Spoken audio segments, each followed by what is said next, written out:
दोस्तों, आपका advocate NEET channel में स्वागत है। आइए आज हम जानते हैं बीएनएस की धारा 2।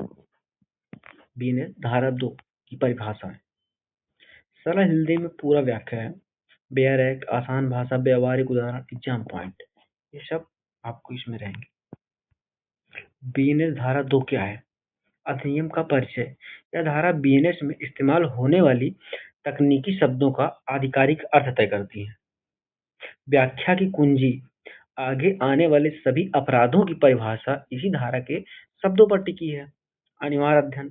इसे छोड़े बिना कोई भी छात्र या वकील सही कानूनी व्याख्या नहीं कर सकता। ठीक है। और व्याख्या के आधार पर धारा 2 क्यों महत्वपूर्ण है?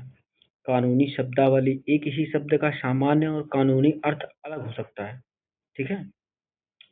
और सटीक न्याय क्या है? न्यायालय इन्हीं परिभाषाओं के आधार पर सजा तय करते हैं। और कानूनी शब्दावली में एक ही शब्द का सामान्य और कानूनी अर्थ अलग हो सकता है। अपराधों का निर्माण। चोरी, हत्या या धोखाधड़ी की धाराएं इन्हीं परिभाषाओं पर निर्भर करती हैं। आप यही देखिए इसमें। और बेयर एक्ट, डिकोडर, कानूनी भाषा का विखंडन। ठीक है।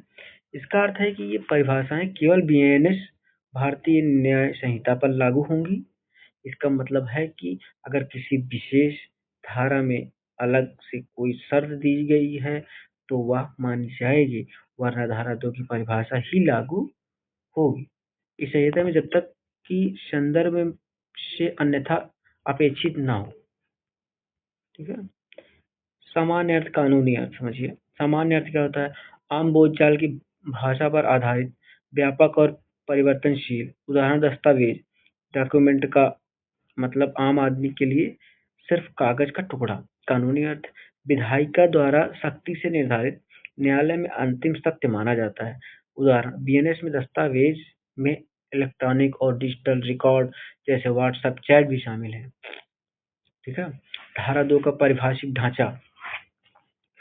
दस्तावेज अर्थ, किसी भी पदार्थ पर अक्षरों या अंकों द्वारा व्यक्त विषय इलेक्ट्रॉनिक रिकॉर्ड सहित साइबर अपराधों का आधार है। बेईमानी से अर्थ, एक व्यक्ति को गलत लाभ और दूसरे को गलत नुकसान पहुंचाना। चोरी संपत्ति अपराध की कुंजी। कपटपूर्ण अर्थ, धोखा देने के इरादे से किया गया कार्य। जालसाजी का आधार।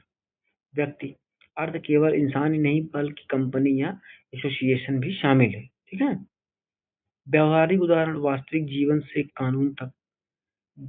घटना देखिए, राहुल ने पुलिस में शिकायत की कि अमित ने उसे व्हाट्सएप पर धमकी भरे मैसेज भेजे हैं।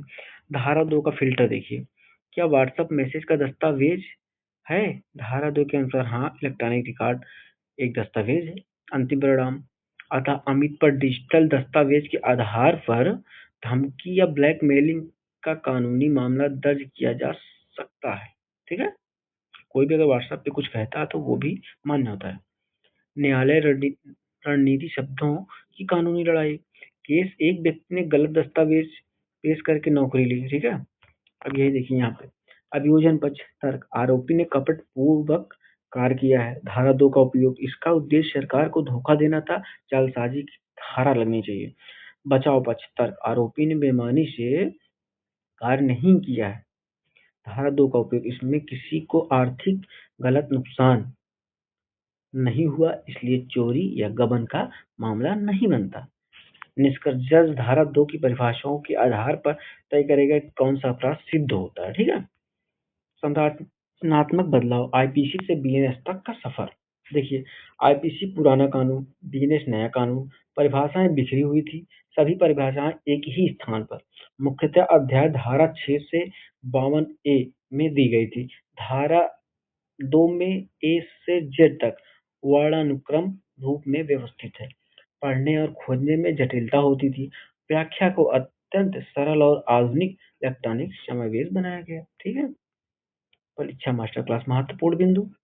प्रीलिम्स, बीएनएस की धारा 2 में इलेक्ट्रॉनिक रिकॉर्ड को दस्तावेज माना गया है। बेईमानी से और कपटपूर्ण के बीच का अंतर अक्सर पूछा जाता है। मीन्स उत्तर लिखते समय हमेशा लिखें बीएनएस की धारा 2 के तहत दी गई परिभाषा के अनुसार यह परीक्षक पर गहरा प्रभाव डालता है।